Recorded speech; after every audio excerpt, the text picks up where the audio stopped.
الذين آمنوا وتطمئن قلوبهم بذكر الله.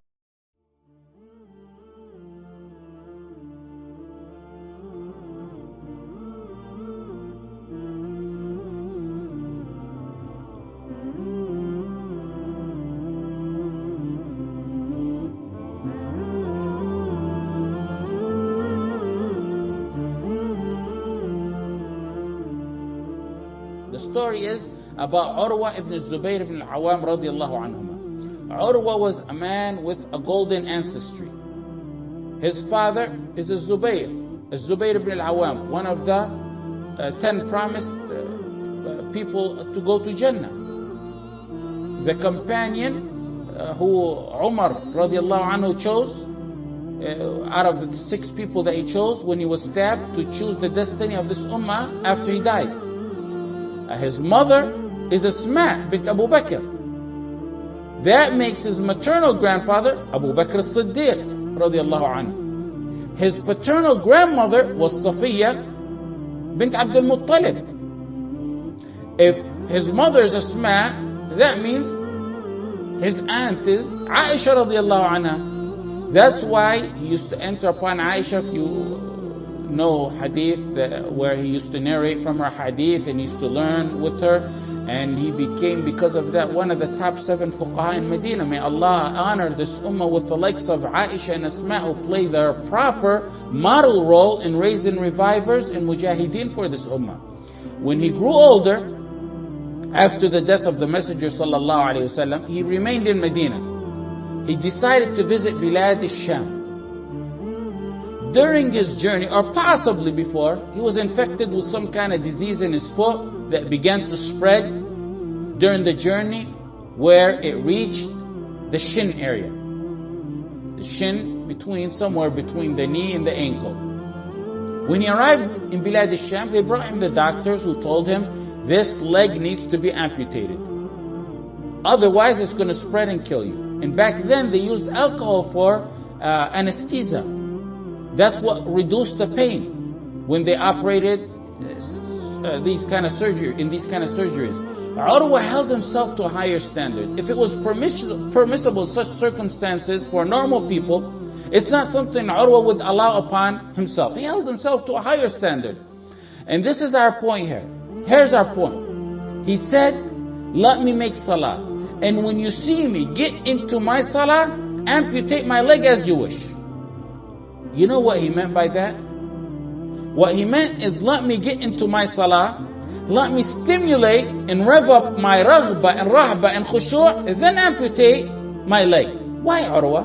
Why? Because when a heart elevates in the ibadah of raghba and rahba and khushu' during ibadah, it numbs the feeling of the limbs. You are present in your body, yes, but you're in reality in another world. You may see a bodybuilder or someone very athletic in the peak of his fitness abilities. You tell him your son just got hit by a car, and if it affects him and it moves him internally, that strong man, that athletic man, will drop down to his knees in weakness. Where's his muscles?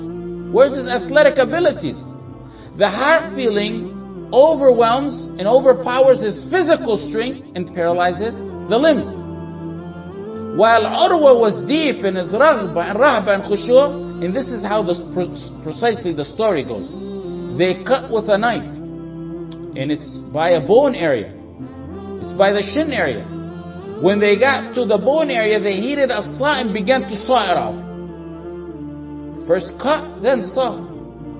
At that time, out of his 7 sons, his most beloved son Muhammad went to a stable for the leader Al-Walid ibn Abdul Malik, and the horse or a camel booted and stamped him to death. When the people began to visit him, and among them was the Al-Walid ibn Abdul Malik, they gave him condolence about his leg, and then they informed him and gave him condolence over his son. Why? First my leg, and now my son? Problem after problem? My grandfather's Abu Bakr, radiallahu anhu. He gave victory to Islam.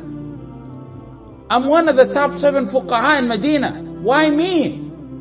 I'm the son of the man who gave your messenger, Ya Allah, victory. Is that what he said? That's not Urwah ibn Az-Zubay. Listen to what he said.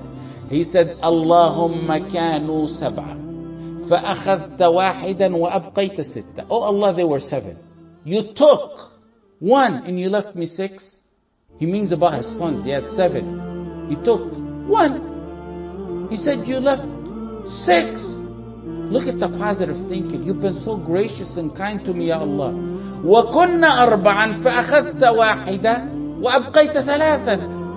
Oh Allah, they were 4. Now he's talking about his limbs. 2 hands, 2 legs. You took 1. You left me with 3. You've been so gracious and kind to me. Look at the positive thinking in the middle of a calamity. Then he said, Allahumma lakal hamd, fala in kunta qad akhadta faqad abqayt. Allahumma lakal hamd, fala in kunta qad akhadta faqad abqayt. Alhamdulillah, if you took, you left me with plenty. You took 1 of my limbs, you left me with 3. You took 1 of my sons, you left me with 6. وَإِن كُنْتَ قَدْ ابْتَلَيْتَ فَلَطَالَ مَا عَافَيْتَ. And if you tested me, you kept me sound and well for such a long time. فَلَكَ الْحَمْدُ عَلَى مَا أَخَذْتَ وَعَلَى مَا عَافَيْتَ. فَلَكَ الْحَمْدُ عَلَى مَا أَخَذْتَ وَعَلَى مَا عَافَيْتَ. All thanks to you, Allah, for what you took and for what you kept. فَلَكَ الْحَمْدُ عَلَى مَا أَخَذْتَ وَعَلَى مَا عَافَيْتَ. Do you know this story has a few narrations to it?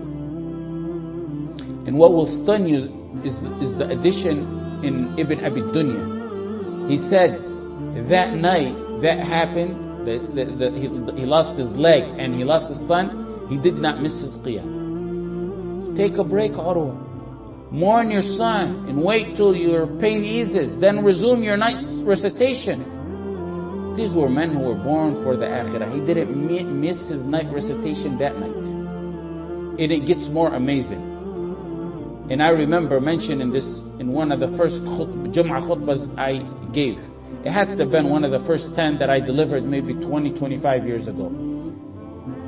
I said back then, what I'll still say today, the most amazing part of it for me, the most astonishing part for me is what Ibn Kathir stated, that Al-Awza'i said, وقال الأوزاعي لما نشرت رجل عروة قال اللهم إنك تعلم أني لم أمشي بها إلى سوء قط.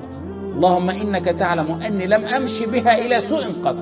When Urwah, his leg was cut, he said, oh Allah, you know I never used this leg to walk to a sin before. How many of us can look at their legs today and say that? Or look in the mirror at their eyes and say the same statement?